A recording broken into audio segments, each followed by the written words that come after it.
Assalamualaikum warahmatullahi wabarakatuh. Perkenalkan, nama saya Mirna Peniari dengan NIM 23221111015. Di sini saya akan menganalisis unsur intrinsik dalam novel Kasih Tak Sampai karya Mara Rusli. Sinopsis Kasih Tak Sampai. Novel Siti Nurbaya Kasih Tak Sampai mengisahkan tentang dua tokoh utama, yakni Siti Nurbaya dan Samsul Bahri, yang sudah memiliki hubungan sejak kecil di Padang. Kebersamaan kedua tokoh ini sempat berpisah setelah Samsul Bahri mesti melanjutkan pendidikannya di Bataria. Pada saat Samsul Bahri menempuh pendidikan, Siti Nurbaya justru dihadapkan perjodohan dengan Datuk Maringgi. Perjodohan itu terjadi karena ayah Siti Nurbaya tidak sanggup membayar hutang kepada Datuk Maringgi.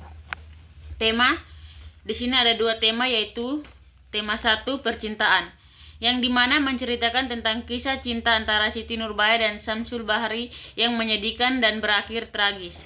2. Isu hak perempuan, yang dimana pada penindasan perempuan dalam adat dan budaya Minangkabau, perempuan sering direndahkan dan diperlakukan sebagai objek yang harus tunduk pada adat dan kehendak laki-laki. Berikut tokoh dan penokohan. Tokoh 1, Siti Nurbaya. Siti Nurbaya merupakan tokoh utama yang terdapat dalam cerita novel ini. Tokoh ini digambarkan sebagai seorang gadis yang lemah lembut, penurut, dan berbakti kepada orang tua. 2. Samsul Bahri. Tokoh ini merupakan kekasih dari Siti Nurbaya. Samsul Bahri merupakan seorang pria yang memiliki karakter baik dan beradab. 3. Datuk Maringgi. Datuk Maringgi memiliki karakter yang bengis, egois, pendendam, dan penuh iri hati. 4. Baginda Sulaiman. Baginda Sulaiman memiliki watak yang bijaksana, ramah, dan penyayang. 5. Sultan Mahmud Shah memiliki watak yang bijaksana dan baik hati. 3. Latar. Ada 3 latar di sini, yaitu 1. Latar tempat. Di kota Minangkabau, daerah tempat tinggal Siti Nurbaya dan Samsul Bahri. 2. Latar waktu. Latar waktu dalam novel Siti Nurbaya ini adalah awal abad ke-20 di kota Padang, Hindia Belanda.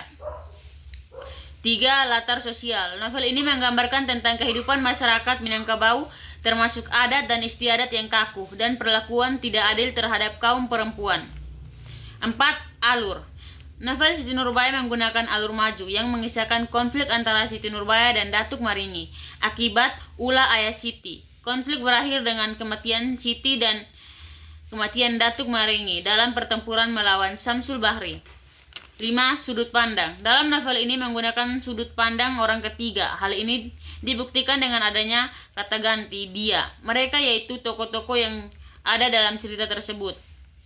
7. Gaya bahasa. Gaya bahasa yang digunakan dalam novel ini adalah gaya bahasa Melayu formal. Novel ini juga menggunakan teknik bercerita tradisional Minangkabau seperti pantun.